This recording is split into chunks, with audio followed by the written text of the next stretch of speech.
Sorry, Gazo, but thanks to 5G Bill Gates microchip sissy hypno vaccine, you are now transgender. And then put a vine thud. This is how Karl Marx invented cultural Marxism. Trans people were invented. Okay, so you're trans, but what do you do now? How do you look like all the hot women with penises on Twitter.com? And irony aside, you can't just listen to sissy hypno and become a girl. There is a physical transition that needs to take place to look like all those transition timelines. So how do they do it? For most trans people, this means a physical transition with HRT, also known as hormone replacement therapy. What HRT does is make you enter a second puberty, but to your preferred gender. You will get the secondary sex characteristics of your desired gender. With the power of HRT, you can change your gender. So it makes you go from this to this.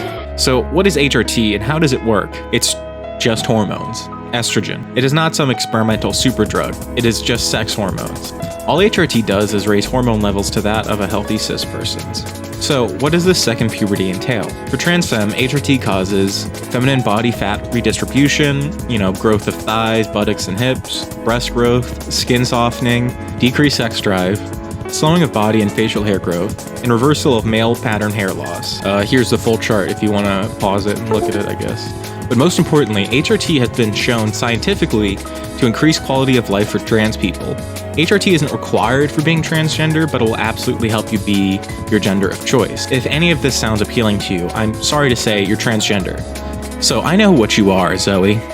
Yeah, I see over there with that blah. Don't you hide it now, you fucking bottom. Bottoms don't get into. If HRT sounds like something you want, congratulations on being transgender. But the question then becomes, how do I get HRT? The question primarily depends on where you live. For people in the USA, informed consent is possible after 18. This means you will be given a complete knowledge about HRT and its consequences and effects, and then given it. Places like Planned Parenthood can do informed consent and essentially just give you hormones that you need. This is the one upside to living in the United States.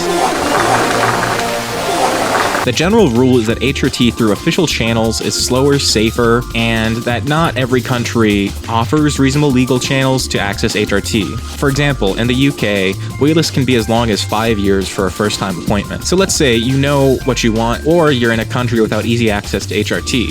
For that, we have what is called DIY HRT, or do-it-yourself hormone replacement therapy. DIY can be cheaper and more efficient compared to more formal forms of HRT. For some people, DIY HRT is basically the only feasible form of taking HRT. I mean, if you're in Turf Island, you have to do DIY HRT. There's no way you're getting it through official channels unless you're waiting for years. Or if you're any other country where it's unsafe or, impossible to get it through official channels. If you're doing DIY HRT, you need to have complete knowledge of HRT, especially dosing.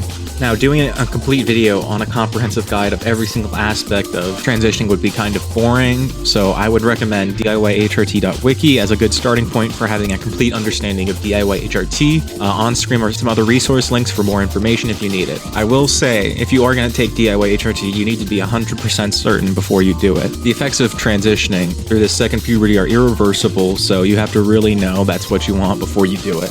So I don't want to see some detransitioner accusing me of me grooming them into 5G sissy hypno. I'm literally just telling you how to do things. Anyway, my advice for doing DIY HRT is that you need to do blood work every 6 months if you can. It makes the dosing for the specific medications more precise.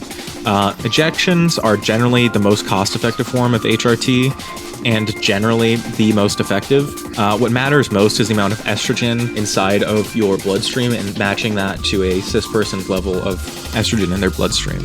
And if you are going to be going down the route of DIY HRT, your guide is going to have to be this link. The site has a list of every single DIY HRT provider and is constantly updated. It's a long list, and increasing access to HRT helps save lives. If you need DIY HRT, this is the place to go. So HRT comes in 3 distinct forms for transfems: pills, patch, and injection. Each of these forms comes with their own unique upsides and downsides.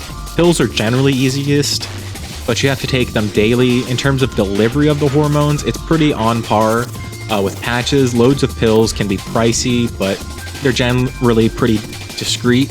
No one's going to find out you're on HRT just from having some funny teal pills. Patches, I'm going to be honest, I know nobody who does patches. They're honestly about the same as pills in terms of upsides and downsides. It really can come down to personal choice between the two. I mean, it can be less effective than pills, but it's still effective enough and functional. It's also pretty easy to hide a patch in public. Injections are difficult, but they're generally the most effective when it comes to HRT delivery. Beyond the initial difficulty of learning how to do injections, it's quite convenient. With a simple intramuscular injection a couple times a week, you're going to be getting the best HRT delivery system. It's kind of discreet, but you're going to need to hide the needles and the estrogen bottles. I personally take pills and I've had no issues. It's a personal choice for what you want and need. This wasn't really funny or dank irony, it was just kind of informative, so here's some funny noises. Be sure to donate to the Patreon, that was really good. I love that a lot. HRT will help you transition to the preferred gender of your choice, but sadly this does not make you hit that anime girl transformation sequence. HRT as a process generally takes 3 to 5 years to, quote-unquote, finish your transition. You can expect to see changes around 6 months in. If you don't see or feel any change by 6 months, you need to adjust your dosing. Adjusting dosing is one of the most important things. Dosing is dependent on the person and how your natural hormone levels vary. Blood work just lets you know whether or not to increase dosage, but it isn't technically required, just very strongly recommended. You won't overdose like heroin on hormones, but too much estrogen can reduce the effectiveness of HRT and increase side effects. Sadly, a large portion of HRT is just taking your medications and waiting. It can be very painful just sitting around waiting for HRT to work, but it can be magic. For some people, HRT really does make them hit that anime girl transformation sequence.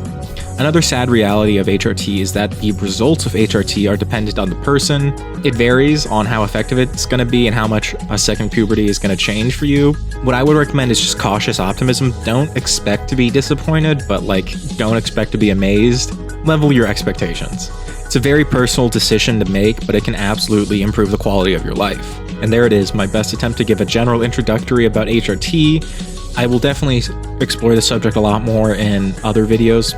I hope I made you keck and lol and not cringe.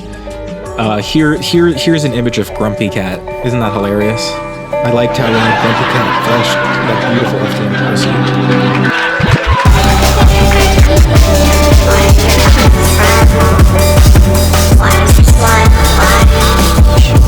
Why is your heart